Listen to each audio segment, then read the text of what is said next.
Thank you, Matt and team, for allowing me to share today. Friday, so for those of you that have made it through the 3 or 4 days of the conference, well done. Feel like I've got the graveyard shift, but no, it's really good to be with you. And I'm just going to quickly share screen, get the presentation up. And I just want to share with you for a few minutes, sort of something that's quite, I suppose, quite close to my heart in the sense of, looking at this whole topic of digital and a new paradigm that we live in.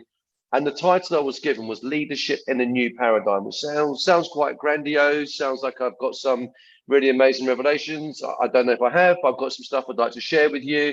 For those listening that I've not met before, my name is Dan. I am the founder and CEO of the Wonderful Group. And the Wonderful Group is a group of companies with a common mission to deliver lasting change in lives, communities, and businesses. So we get involved in a few different things. We have the agency, which is called Wonderful Agency, and we help to build brands. We help to evolve and scale brands through digital transformation, which sounds very grandiose, but we really help to create digital futures for companies. We have Wonderful Leaders, which is a leadership community. We really want to empower and encourage Christian entrepreneurs and leaders. Being an entrepreneur, for those listening today that are entrepreneurs, it can be a lonely space. Leadership can actually be quite a lonely space as well. And so we really want to try and build that community and bring it together. So thanks again to Stronger Digital for bringing this together and really just giving us a bit of an opportunity to hear from each other and to connect. We have a co-working space called the Wonder Hub down here in Kent. We have a not-for-profit foundation called the Wonderful Foundation, where we pour a portion of our profits and resources into helping community projects across the globe. And then we have an investment seed for startups called Wonderful Investors. So that's kind of like the way that the group works. And, we're really passionate about helping to bring change. That's really our thing. So I think it is fair to say, we'll talk about change. The world has changed in ways that none of us could have predicted. If you look back in your life in sort of Christmas 2018, January 2019, I remember traveling to Barcelona in early February. And, you started to hear about this COVID thing, and you started to hear that the world's changing. And you fast forward that to September 2022, and it's a very, very different world. It's a very different world from so many different perspectives. And I think over the last couple of years, I've had the privilege of being able to work with leaders in business, leaders in church, leaders in education, in different spheres in the UK and abroad. And I think it can be quite unsettling as a leader. Where do I find myself? Where do I find I'm having to implement whole new methodologies for communicating? For many of us, we've had to go online in a way we've never gone online before. Some people may not have heard of Zoom in January 2019, and Zoom was when you went fast in the car, and now Zoom is something we communicate on a daily, weekly basis. Many of us weren't necessarily as social savvy as we may be now.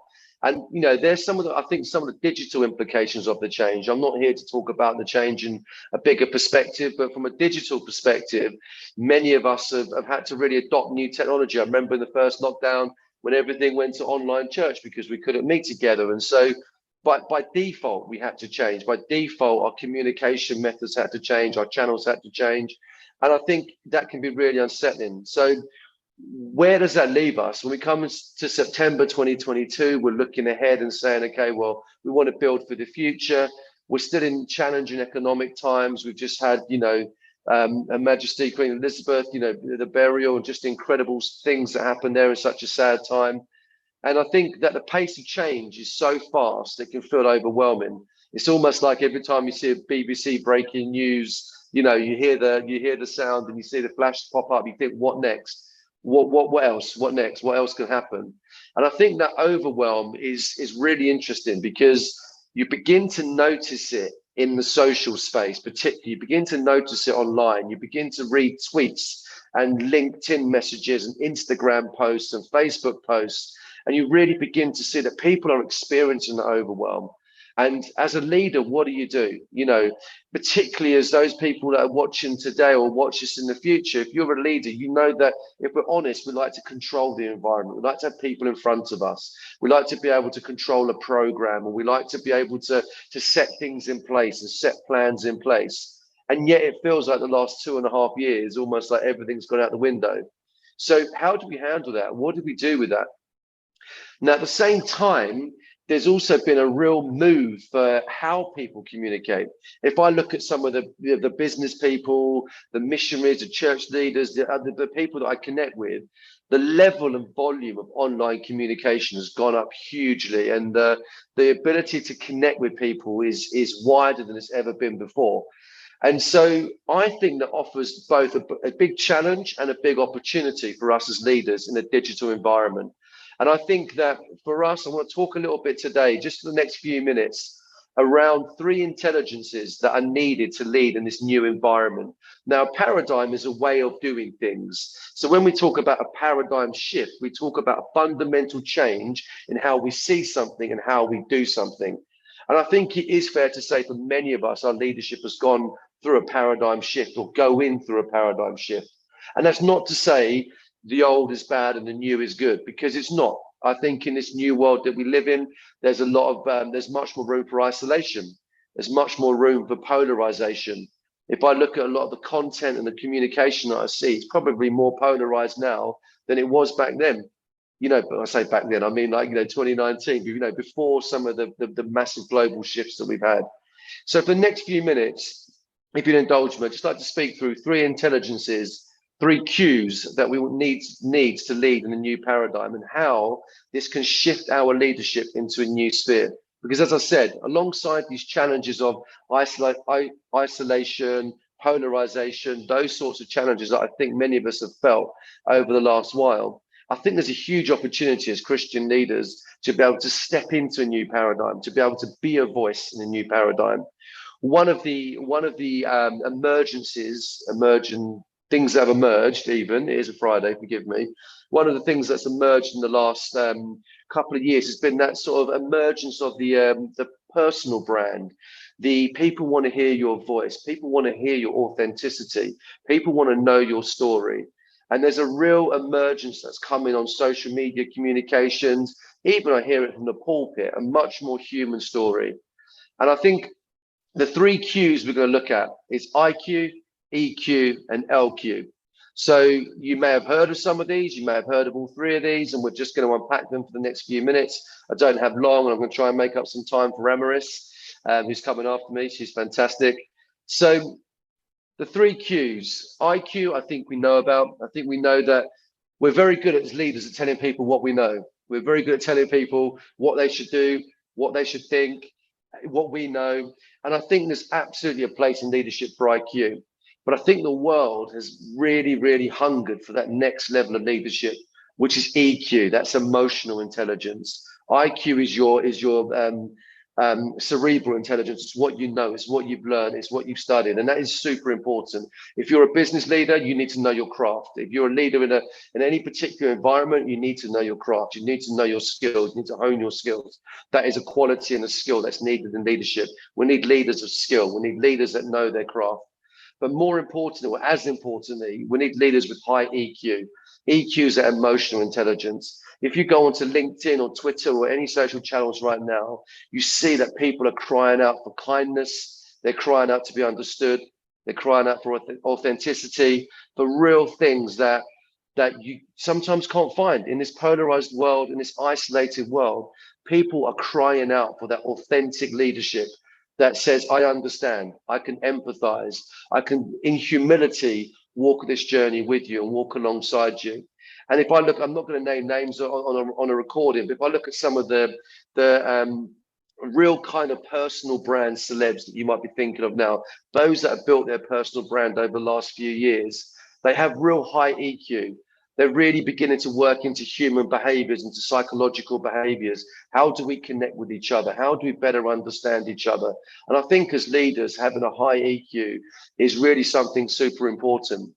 Having said that, IQ and EQ are super important. I think as Christians, as Christian leaders, we have the opportunity for something called LQ, which is a love intelligence.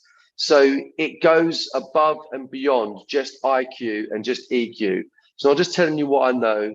It's not just showing you I care. It's showing you someone who cares and knows and loves even more than I do. And that is an incredible opportunity we have in this isolated and polarized world, in this world of rapid change. We have the ability to bring an intelligence that maybe you can't, well, I don't believe you can find outside of the Bible and outside of the Christianity. And that's that love intelligence. That's that LQ. So what is LQ?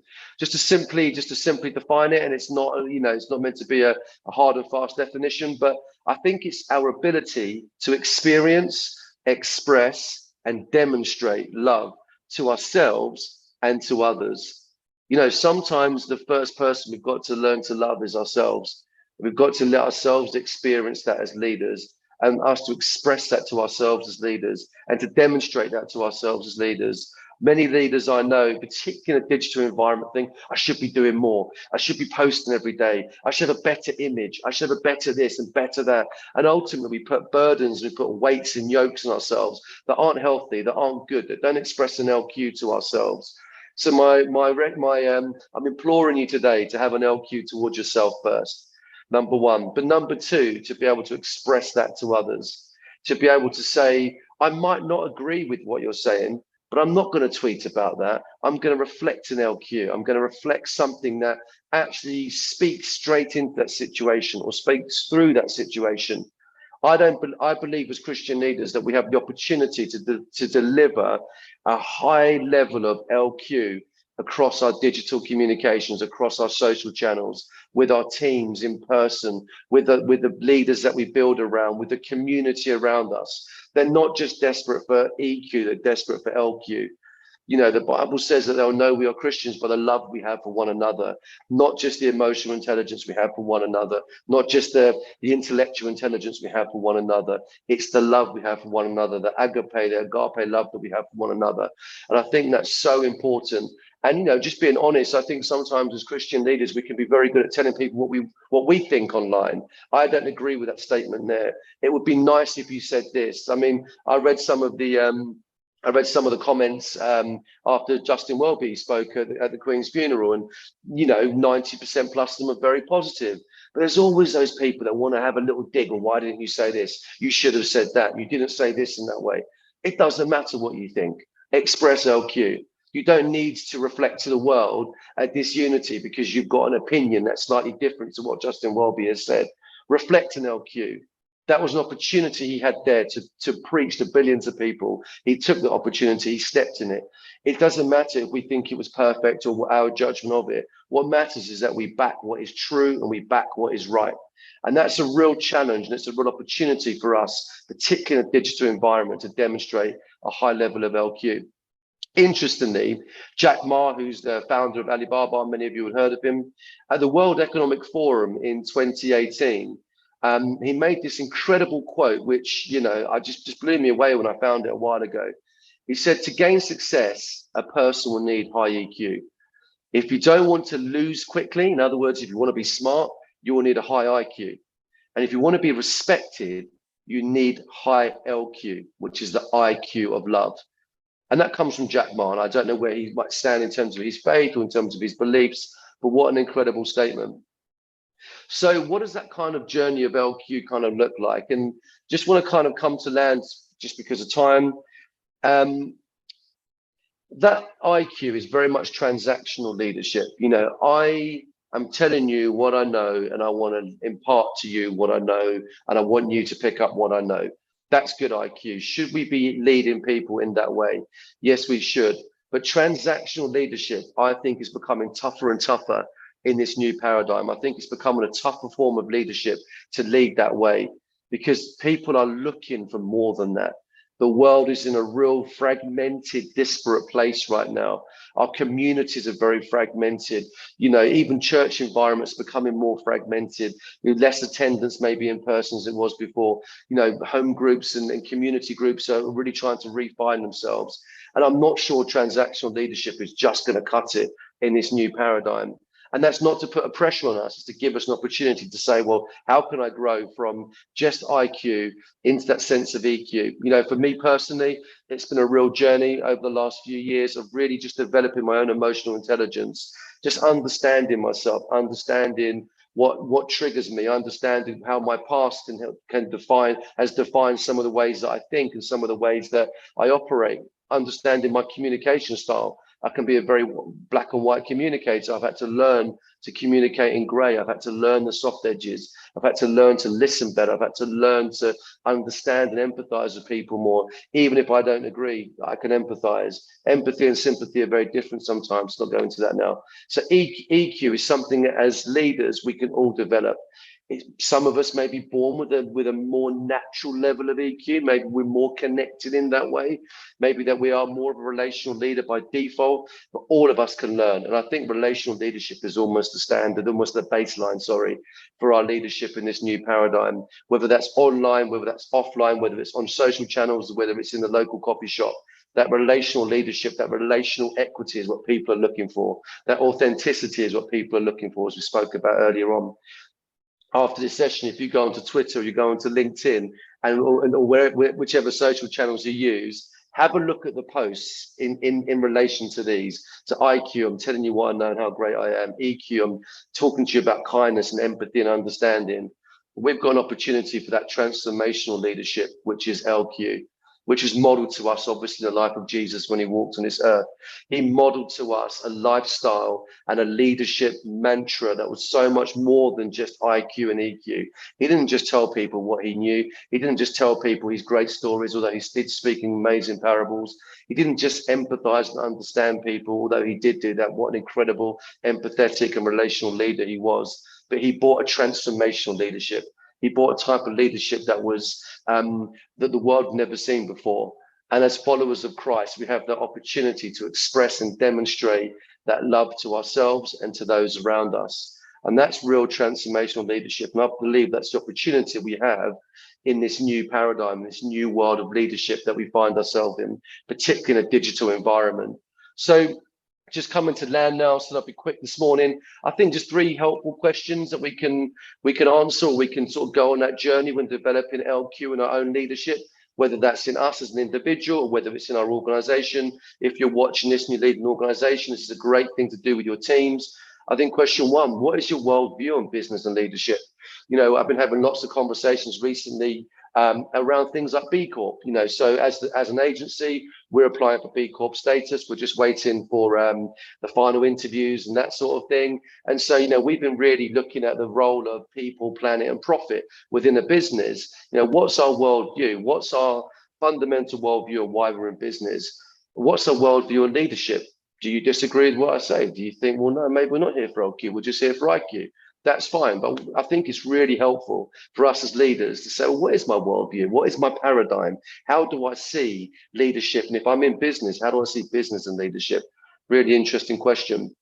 Number 2 is, have you developed a love intelligence for yourself? And that's not a fluffy feeling. It's not, yes, I love myself today. I look in the mirror and I look great. My hair looks amazing today. That's what I say to myself most days. But, you know, it's kind of like, have we actually developed an LQ? In the same way as you develop your IQ, right? You develop your IQ by many different methods. You develop your EQ by many different methods. Have you developed an IQ, an LQ? Is it something you can say, do you know what? I know when I'm not feeling right. I know when I need to press into the right things. I know when I'm not expressing demonstrating love to myself or to others, and I can work on it.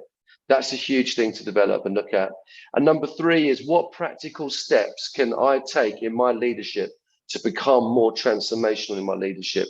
What are the practical steps to this? What's the nitty gritty? When I wake up tomorrow morning, what can I put in place that's going to help me to develop my LQ? So it's not just reliant on feelings. It's not just reliant on what I know. It's reliant on something that's changing inside of me so I can express and demonstrate that love to myself and to those around me. So hopefully those 3 questions are helpful for you on this journey. Hopefully they're practical. If you've got any questions that you want to talk about now, I'm not sure, Matt, if we have time for questions or whatever, but it'll be great just to discuss this with you. In terms of my own journey as a leader, the thing that I love most about being in business and the thing I love most about, you know, being involved in leadership is the ability to be able to bring change in people's lives. And these are some of these are just some testimonials that I wrote down recently. Someone wrote down recently and I've put into here. 2 of those people aren't Christians. One of those people was someone I made redundant. I'm not going to say who. And it was one of the hardest things I've ever had to do. I hate it. Is making, you know, when we've had to go through change or shift in the business. and it really breaks me inside. And you know, we had this a process with a staff member a couple of years ago, it's about a year and a half ago, and they wrote one of these testimonials to me, and this is in the process of them being made redundant. And I think the powerful thing there was I was trying to demonstrate to them throughout the whole process a high LQ, the value that I place in that person and how much I care for that person more than I care even for the role. And so they've moved into a great role. They're absolutely flying in terms of their career, and our relationship is absolutely incredible. So for me, you know, being able to try and practically demonstrate LQ in my business leadership is super, super important. And, you know, the final thing I want to say is I don't, you know, it's almost a release, take the expectations of people. You know, we might not be able to change the world, but we can change our world, and changing our world starts with that change inside of us. So I want to encourage you, if you've listened to this session and you're thinking, where do I go next? Go in there, look at yourself, demonstrate and express love to yourself, develop an LQ, a love intelligence into yourself. Be a person that can express and demonstrate love in digital environments, that can express a different message, a message of unity, a message of forgiveness, a message of grace, a message of love across those digital channels, because that's what the world needs. Thank you very much.